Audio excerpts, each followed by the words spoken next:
नमस्कार साथियों, मैं अमित मौर्य उन्नाव से आप लोगों के सामने मैं अपनी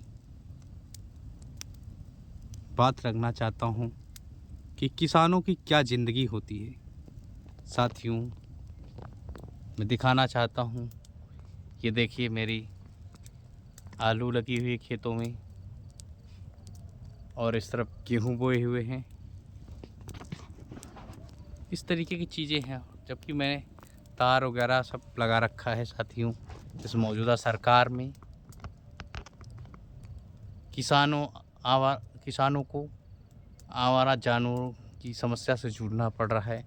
साथियों, रात में करीब 12:30 पौने 1 बजा हुआ है और देखिए मैं आग जला के ताप रहा हूँ और अपने खेतों की रखवाली भी कर रहा हूँ।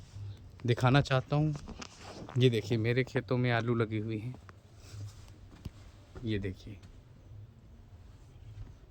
आलू लगी हुई हैं और साथियों, और रात में 12:30 के आसपास बजा हुआ है और मैं अपने सुनसान खेतों में आग जला के अपने खेतों की रखवाली कर रहा हूँ।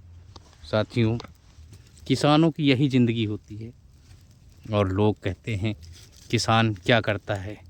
और ये मौजूदा सरकार भाजपा लगातार जो 50 किलो की बोरी आती थी, आज यूरिया की बोरी 45 किलो से घटाकर 40 किलो कर दी।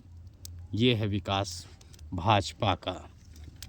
और मैं उन गुलामों को बताना चाहता हूँ, जिस तरीके वो किसानों को भाजपा सरकार लगातार किसानों के साथ धोखा कर रही है। और मैं सभी अपने किसान भाइयों से, नौजवान छात्रों से और साथियों सभी से निवेदन करता हूँ कि जल्द से जल्द इस भाजपा सरकार को जड़ से उखाड़ फेंके, अन्यथा वह दिन दूर नहीं जब इस भाजपा के द्वारा आप लोगों को फुटपाथ पर ज़िंदगी, जिस तरीके हम लोग खेतों में ज़िंदगी व्यतीत कर रहे हैं, आप लोगों को फुटपाथ पे ज़िंदगी व्यतीत करनी पड़ेगी। देखिए अपनी खेतों की रखवाली के लिए हमारा जानवरों से और लगातार खाद, चाहे वो यूरिया हो, चाहे डीएपी हो, किसी भी प्रकार का कीटनाशक दवाइयाँ हों, सभी का रेट हाई फाई पहुँच गया है। और सब्सिडी के नाम पर मोदी जी अपनी तस्वीर छपवाते फिर रहे हैं। ऐसे प्रधानमंत्री तो को गाली देने का मन करता है, लेकिन साथियों हम लोग लोकतंत्र को मानने वाले देश में, भारत जैसे गणराज्य देश में रहते हैं। इस वजह से बस मोदी को गाली नहीं दे रहे हैं, अन्यथा अगर ये संवैधानिक पद पर ना होता और कानून को अपने हाथ में लेने की अगर क्षमता होती तो मैं इसको इतनी गालियाँ देता कि ये सुन के तृप्त हो जाता। लेकिन साथियों क्या करें, मजबूर हैं।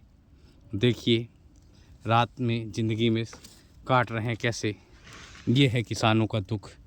लेकिन मौजूदा सरकार किसानों का ना तो दुख समझना चाहती है, ना तो कुछ।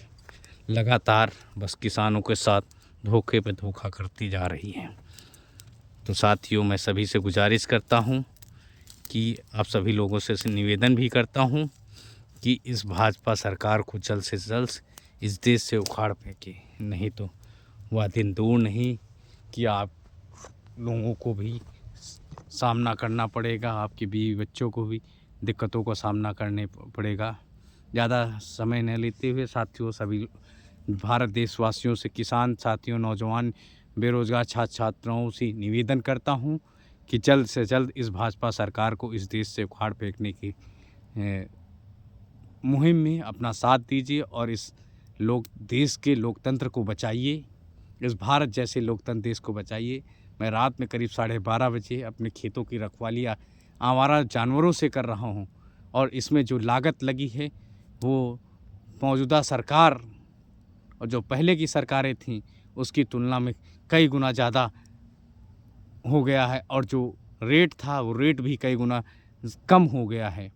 तो साथियों, कहीं ना कहीं ये मौजूदा सरकार भाजपा उद्योगपतियों की सरकार है और गुजरातियों की सरकार है, सिर्फ अडानी अंबानी के लिए काम करती है। ये अडानी अंबानी को माई बाप भाजपा सरकार समझती है। और ये सभी उसके गुलाम हैं। तो साथियों, मैं निवेदन करता हूँ कि इस भाजपा सरकार को 2027 में इस देश से उखाड़ फेंकने में अपना सहयोग दीजिए। मैं पुनः एक बार सभी लोगों से हाथ जोड़कर विनम्र निवेदन करता हूँ। जैसे मैं 12:30 बजे रात में अपने खेतों की रखवाली आवारा जानवरों से करने के लिए अपने खेतों को ताक रहा हूँ आग जला के, तो इस तरीके साथियों आप लोगों को नहीं करना पड़ेगा। मैं यही निवेदन करता हूँ। और मैं ये भी बताना चाहता हूँ, जो आवारा जानवर इस तरीके बढ़े हैं, उनका गायों को काट काट के मीट जो बेच रहे हैं, वो ये गुजराती ही बेच रहे हैं। और ये भाजपा सरकार में बैठे नेता लोग गायों का मांस बीफ काट काट के विदेशों में निर्यात करके यानी एक्सपोर्ट करके अच्छा पैसा कमा रहे हैं। और हम आप लोगों को हिंदू मुस्लिम और ये गायों हिंदू धर्म के नाम पर लड़ाने का काम कर रहे हैं। साथियों, मैं हिंदू हूँ, लेकिन मैं इस मौजूदा सरकार का विरोध करता हूँ। ये हिंदुओं से हम देश को खतरा नहीं है। अभी दिल्ली में जो बम ब्लास्ट हुआ, उसमें सारे जितने भी हैं सब हिंदू हुए, कोई भी मुसलमान नहीं है। मैं फिर बताना चाहता हूँ कि उसमें मुसलमान नहीं हैं, ये सारे हिंदू हैं। लेकिन जो मीडिया है वो लगातार मुसलमानों का नाम आगे कर रही है। साथियों, मैं जागरूक नागरिक होने के नाते पुनः एक बार सभी से अपील करता हूं कि ऐसी सरकार को इस देश से उखाड़ फेंकने में अपना सहयोग करें। धन्यवाद। जय हिंद, जय भारत, जय संविधान।